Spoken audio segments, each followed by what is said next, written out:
The sun was shining on the vast expanse of the sky. Every drop of water in the Arabian desert was scorching. The waves of sand rose as if it were the waves of the sea. There was desolation as far as the eye could see, but in the midst of this desolation, a ruined mosque remained, which was a proof of the ravages of time and human indifference. The broken arches and leaning minarets of the mosque testified that there used to be noise of prayers here once upon a time. An old man was sitting under the sahiban of the same mosque.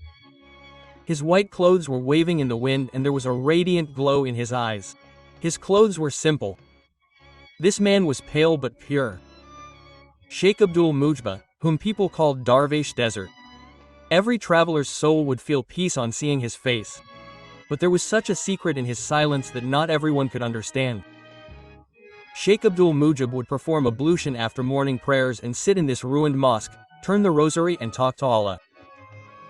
Some say that he is one of the great saints of Allah. Some consider him Majnun, who is fed up with the world. But the Sheikh did not care about anyone. There was always one prayer on his lips. "O God, tell me about your purpose. I have been sitting with my head bowed at that door for so long." That day when the sun started to burn more than necessary and the burning waves of sand scorched even the air, the Sheikh closed his eyes and saw a strange dream. The Sheikh is swimming in a deep ocean. But it is not water but an ocean of light, and in the middle of that ocean there is a marble palace. A voice comes from there. "O Abdul Mujib, you will get what you ask for. But in return you will have to give the biggest sacrifice. Whatever you ask for will be a test of your worship. Do you accept it?" The Sheikh bowed his head and opened his eyes. His body was drenched in sweat, but there was a peace in his heart. "O God, whatever you want, I accept it." At that very moment a shadow entered from the door of the mosque.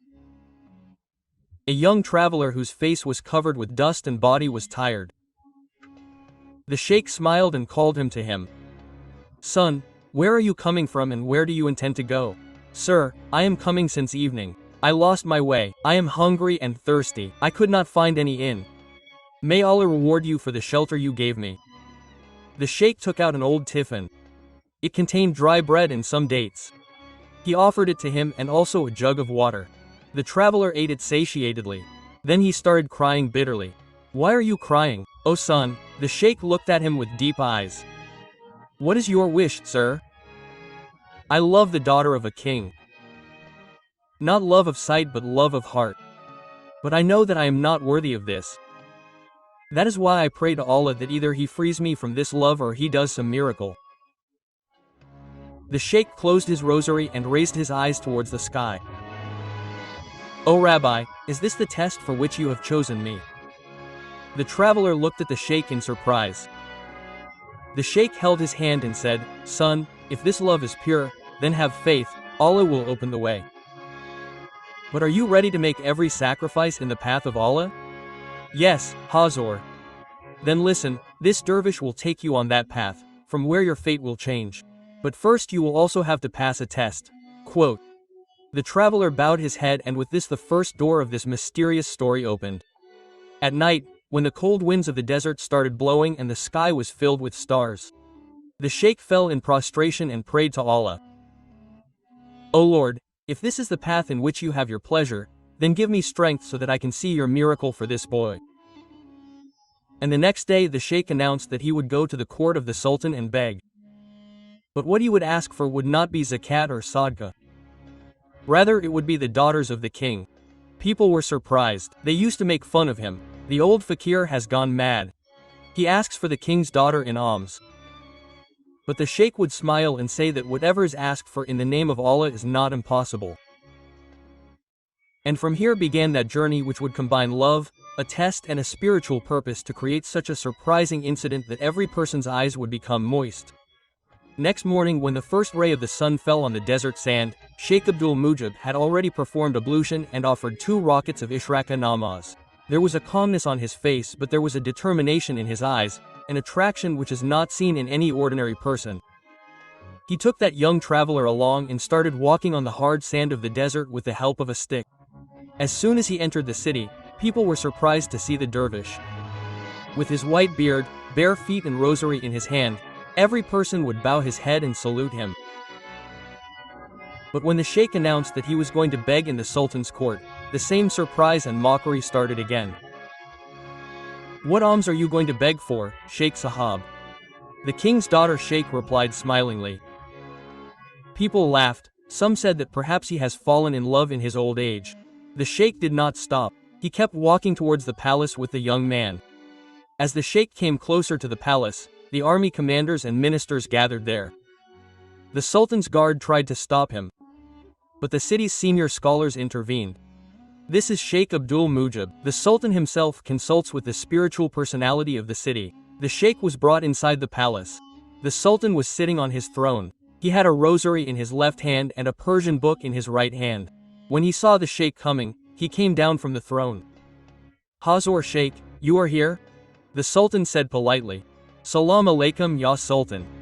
The sheikh replied, "If you need anything, a gesture is enough." The sheikh looked here and there. Then standing right in front of the sultan, he said, "O sultan, I have come to beg." The sultan smiled and said, "Order me to place half of my treasure at your feet." "No, I don't want a waterfall, land, palace or treasure. I have come to beg for your daughter." Quote. The entire court fell silent. Some laughed loudly, some expressed regret at this mockery of worship. But the sultan's eyes filled with tears. He said, "Hazur Sheikh, are you joking or is it some spiritual sign?" "Is this a spiritual sign or sultan? By the order of Allah, I am asking for your daughter for this young traveler." Quote. The sultan's eyes fell on that young man. There was modesty in his eyes. His head was bowed. Then he looked at his ministers. They were all stunned. "Sheikh, do you know who this young man is?" "Yes, a traveler who is in love, but that love is pure." The sultan took a deep breath. "Sheikh, if this request had been made by someone else, I would have laughed and refused. But I am forced to think on your request. But my daughter is not an ordinary girl. She has taken your teachings since childhood. She walks on the path of God. Will she agree?" The sheikh said, "O Sultan, if you allow me, I would like to talk to your daughter myself." The Sultan was surprised but agreed. For the first time a sheikh was getting so much respect that he could talk to the Sultan's daughter openly. The sheikh was taken to the harem. There, behind a curtain, the Sultan's daughter Sayyida bint Abdul Kahir was present. There was a softness in her voice and the words were, "Assalamu alaikum ya Sheikh walaikum salam." "O daughter, I have come with a strange request. A fakir has come to beg for you. But you do not want wealth." Sayyida remained silent for some time. Then she said, "Is that person religious?" "Yes daughter, he loves you but by staying within limits, his eyes have never become haram. He wants to marry you but for the sake of Allah." Sayyida took a deep breath. Then she said, "O Sheikh, if this is Allah's order, then I accept it. But I have one condition." "What is the condition daughter?" "That person will have to pass 3 tests. If he is patient, brave and respectable, then he will have to go through 3 tests. I will hold his hand only if he succeeds in religion." The sheikh smiled and said, "I accept your condition. O daughter, Allah is the witness. Now this is not love but a trust." The next day the Sultan called all the nobles, chieftains and ulema. A big gathering was held in the courtyard of the palace. The Sultan announced, "Today a strange request has been presented in this court. A fakir has begged for my daughter for a young traveler." Then he said, "This princess has set 3 tests. If this young man succeeds in all 3, then the marriage will be done." Whispering started among the people. Some said this is an insult to the daughter of the Sultan. Some said this is the will of Allah. It cannot be stopped. The sheikh raised his rosary and said that whatever is asked in the name of Allah is not rejected. There was silence in the court. There was a light of faith and peace in the eyes of Sheikh Abdul Mujib, while there was a sparkle of surprise and amazement in the eyes of all the people present. Sultan Abdul Qah had declared that the marriage of Princess Sayyida bint Abdul would take place only if the young traveler would pass 3 tests. The first test would be the test of patience. The Sultan declared, in this first test, the young man would be put through such circumstances where patience would be difficult even for a spiritual man. He would not get rest, nor food on time, nor would he be allowed to talk to anyone. Only the mention of Allah and the voice within. The sheikh bowed his head and said that this test is the path on which a saint passes. If this young man passes through this path, his spiritual status would be elevated. The Sultan signaled the guards and the young traveler was taken to a deserted part of the palace, where there was no window, no door that opened, nor could a human voice be heard. There was just a small skylight through which the daylight would peek and the loneliness of the night would descend. There was just a yanmaz, a rosary and a mat in that room. Dry bread and a cup of water for one meal. The traveler thanked God. Whatever you have given me, I accept it. I have no complaints. On the first day, he prayed all the time. He recited Darood and kept talking to God at night. But when the third day came, hunger knocked on his door. There was less water and he started having a headache. Oh God, please give me patience. This test is according to your will, and it is your promise that you are with those who have patience. He would prostrate himself on the ground and shed tears. But every time he would get up and say that Allah is watching me and the blessings of the Sheikh are with me. On the sixth day, his health deteriorated. His body was burning with fever but he did not leave the rosary from his hand. On the seventh day, a maid of the palace brought a cup of water with more water by mistake. The young traveler returned it. I do not want any kind of leniency in the test. Whatever has been decided is acceptable. The maid was surprised and went to the Sheikh and told him everything. The Sheikh bowed his head and smiled. This is not a test of patience. This is the answer to insult with love. On the second day, the traveler saw a strange dream. A divine face appeared before him and said, "Your test is your education. Every tear, every hunger, every loneliness is bringing you closer to your goal. Be patient, do not step back."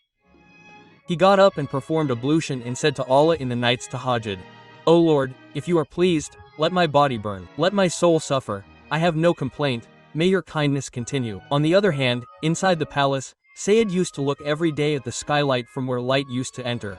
She did not know how that young man was, whether he was alive or not, but every day she used to recite a verse of the Quran for him. Surely Allah is with those who are patient. She asked the Sheikh, "O Sheikh, if he fails, can I even meet him?" The Sheikh replied, "If he fails, you will live your whole life with the question whether you did injustice to him or not. But I am sure, he will succeed." It was the 20th day. The traveler had become very weak. There was shadow under the eyes, lips were dry and the body had become a skeleton, but he still spoke only the name of Allah. The Sheikh and the Sultan themselves entered the room. The Sultan saw the traveler and was surprised. "I have never seen such patience, such a test." The Sheikh asked the traveler, "How did you endure all this?" The traveler replied, "My God was with me and I was sure that he was watching my patience." The Sultan wiped his tears and announced, "This young man has passed the first test. Allah is the witness. His patience is more pure than the love of all of us." The next day people were gathered in the court. The Sultan announced in front of everyone, "The young man who had become a joke of all you smugglers, today has shown such patience which can become an example of a prophet." People's eyes filled with tears. Many ministers bowed their heads. A mufti said, "If this young man succeeds in the second test as well, then Sahidah will surely be his destiny." Sahidah prayed from behind the curtain, "O God, keep him safe and write my trust in my destiny." After the Sultan's announcement, everyone present in the court had their eyes on the young traveler who had presented such a scene of patience that it crossed the limits of human courage.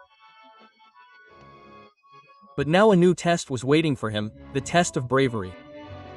Sultan Abdul Qah's announcement. In this second stage, this young man will be put through such a scene where his physical and spiritual courage will be tested. He will be sent to that rugged valley where there are desert robbers, barbarians and a tribe burning with the flames of rebellion. Sheikh Abdul Mujibur bowed his head and said, "Shujat is not just about sword fighting, it is about inner strength. Courage of heart, faith in eyes and purity of intention is the true bravery." The traveler was sent with an old horse and some roadies towards that place which was famous as Wadi Kaf. It was said that no one returns from there, nor any enemy survives. But the traveler's face was confident. The journey started where there was no path.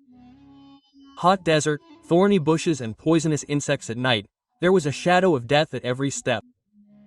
But there was mention of Allah at every step. On the third day, when the sun was above his head and his body was drenched in sweat, the traveler saw dust flying from a distance. These were the same notorious robbers who were called Ashkia Nar. Their leader, stone-hearted, wicked and thirsty for blood, roared, "Who are you to enter our territory? Have you come with the goods of death, or to test your luck?" The traveler replied simply, "I am neither a merchant, nor do I claim to be brave. I am a dervish who has to complete his test. Give me way." The robbers started laughing, but their leader became very serious. "These eyes do not lie, they have the fire of flames, which every martyr recognizes. If you are truthful, then fight with this fiery sword." The traveler took a wooden stick in his hand, the same one which the sheikh had given him when he was sending him off. The leader took out his sword and attacked. But the traveler gave only one blow. The leader's sword fell far away. "I have not come to fight, but if the need arises, I will not step back in the path of God." The robbers bowed their heads and retreated. The leader said, "You are honest, go ahead, your path is open, but what you will find ahead is even more wicked than us." On the fifth day he reached the valley of Guftar, a place full of beasts that imitated human voices. Dark dense forest and human voices coming from all sides. "Help, O servant of Allah! Save me!" Single quote. The traveler closed his eyes and read this verse of the Quran. Every voice fell silent, but in the next moment a beast pounced on him. The traveler stopped him with his stick and recited Ya Hayu Ya Qayyum Berhamtika's Astahit beast fell with a scream and silence spread in the forest. The lonely tribe and the face of rebellion. On the eighth day that tribe reached this place. The tribe which had rebelled against the Sultan's kingdom. The chief of the tribe got angry on seeing him. "Are you a spy of the Sultan or have you come with some other intention?" The traveler said, "I am neither a spy nor your enemy. But if you are against Hakka then I will not remain silent." The people of the tribe surrounded him. But the truth of what the traveler said shook many hearts. He said, "If you fear Allah then there is no blessing in rebellion. And if you want justice then get the matter out through words, not with the sword." The chief said, "Your words are sharper than swords. We want protection from you." That day the tribe met the Sultan's palace again and sent a message to the Sultan. "We understood the words of that young man." After 10 days the traveler returned to the palace. His clothes were torn. There were marks of wounds on his body but the same confidence and light in his eyes. The Sultan looked at him and stopped. "Did you suppress the rebellion with blood or with wisdom?" The traveler replied, "It is not with blood but with words. The fear of Allah and the power of justice is greater than the sword." Sahidah heard from behind the curtain and thanked Allah. "O Lord, you kept him safe and strengthened my heart and faith." The Sultan announced in the court, "This young man is not only brave but also wise. His courage, his words and his mercy are his salvation." This second test was also completed successfully. The audience raised the slogan of Takbir. Allahu Akbar. The sounds of Allahu Akbar were echoing in the court. After the Sultan's announcement, every eye was on that young man who had set such examples in both the tests of patience and bravery that it was difficult to even imagine. But now the stage that was in front of him was the most delicate, the most disobedient and the one that would tear the heart. The test of love and sacrifice. When the Sultan announced that the third stage of the test would be taken from the depth of the soul, the reflections of surprise and regret were clearly visible on the faces of the courtiers. This time the young man will have to sacrifice his emotions, his heart's yearning and his desires. If love goes against the will of Allah, it becomes ibtala. Is this young man ready to sacrifice his love? Sheikh Abdul Mujibur took a deep breath and said, "This is the stage where even patience and courage sometimes fail. But the one who gives preference to the love of Allah over every love is called a wali." Princess Sayyidah heard this from behind the curtain and her soul trembled. She had spent the nights in prostration. She had prayed to Allah. And now when that moment came, her heart was saying, "O God, if you want me not to get her, then give me the patience with which Hazrat Yusuf and Hazrat Ayyub alayhi salam used it." That night the young man saw a dream. There was light, there was a garden where there were flowers, trees and at a place an old fakir was sitting. The same old fakir who had first begged for the princess from him. The fakir said, "Son, love is not something to be asked for, it is something to be sacrificed. If you want Sayyidah to be your destiny, then first lose yourself and then you will get her."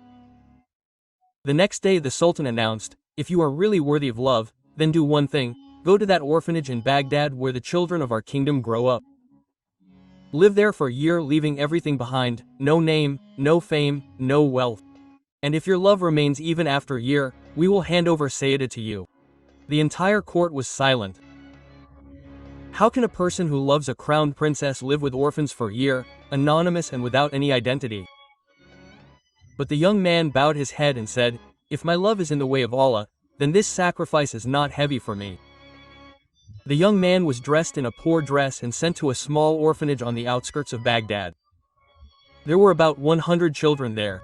Some were deprived of their mother's lap, some of their father's shadow, some cried due to hunger, some due to memories. The young man lost even the identity of his name there.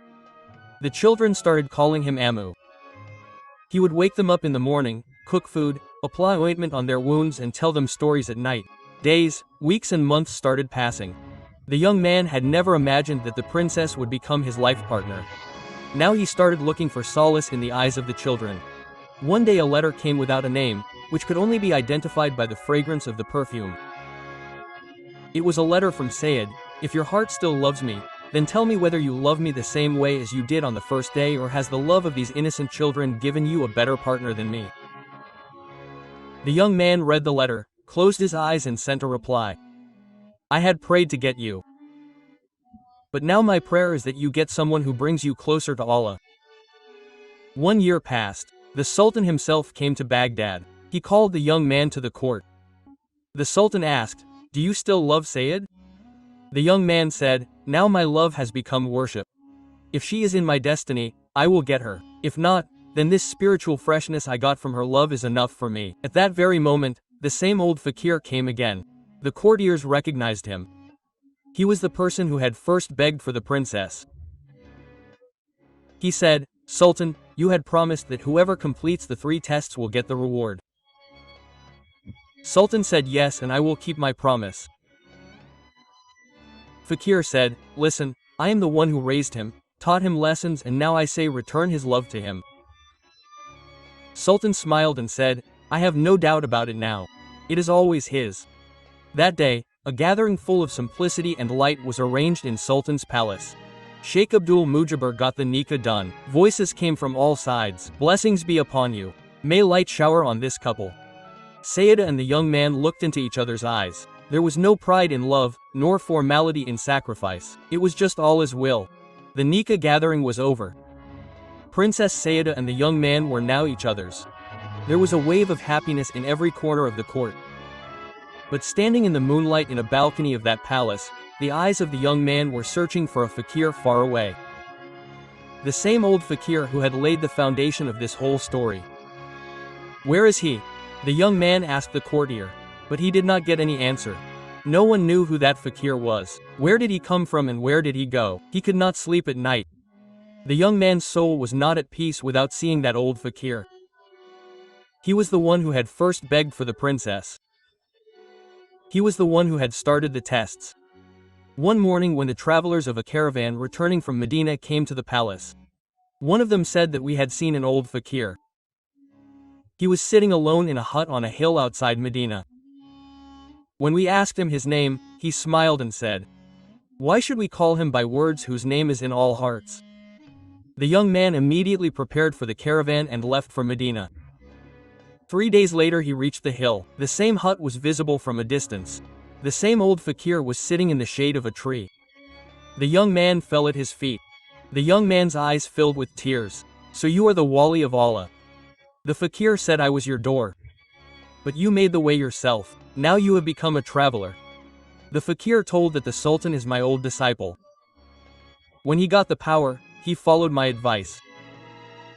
But when his daughter talked about love, he was afraid that love might take her away from religion. That is why he held this test on my advice, so that he could see that love is not just a desire but becomes devotion. The young man's eyes filled with tears. So this was all a test. The fakir smiled and said, Every person is in a test, son. Some are for wealth, some for love, some for self. You have succeeded, now go back, Saida. This is not your reward. It is the reward of your patience and devotion. When the young man reached the palace after returning from Medina, Saida was standing at the door waiting for him. You went in search of my protector, he said, and you returned as a wali yourself, princess. And the young man built a madrasa near his palace, where orphan children were educated and brought up. Every year he would go to the orphanage in Baghdad, the same place where he had received the real education of love. One day the Sultan came down from his throne and announced, "This young man taught me the meaning of throne. Love of subjects is greater than rule." There are 3 big lessons in this story. 1. Patience is the foundation of every love. Until love does not pass through Ibtala, it is not true. 2. Nothing is achieved without sacrifice. Only that thing which is sacrificed in the name of Allah becomes pure. 3. Spiritual love is the real love. When love is for the pleasure of Allah, it becomes devotion. O Lord of respect, please give us that love which brings us closer to you. Illuminate our hearts with patience, sacrifice and consent. If you give us love, turn it into devotion. And if you put us to a test, give us success. Ameen. Just like the video so that we get more courage. Share it with your friends and family so that more people can learn from this incident. Subscribe to the channel and press the bell icon so that you do not miss our new stories. Tell us in the comment what lesson this incident taught you. Log in and you must be seeing our video on your screen. Watch it too and learn something good. See you soon with another new lesson-based Islamic story.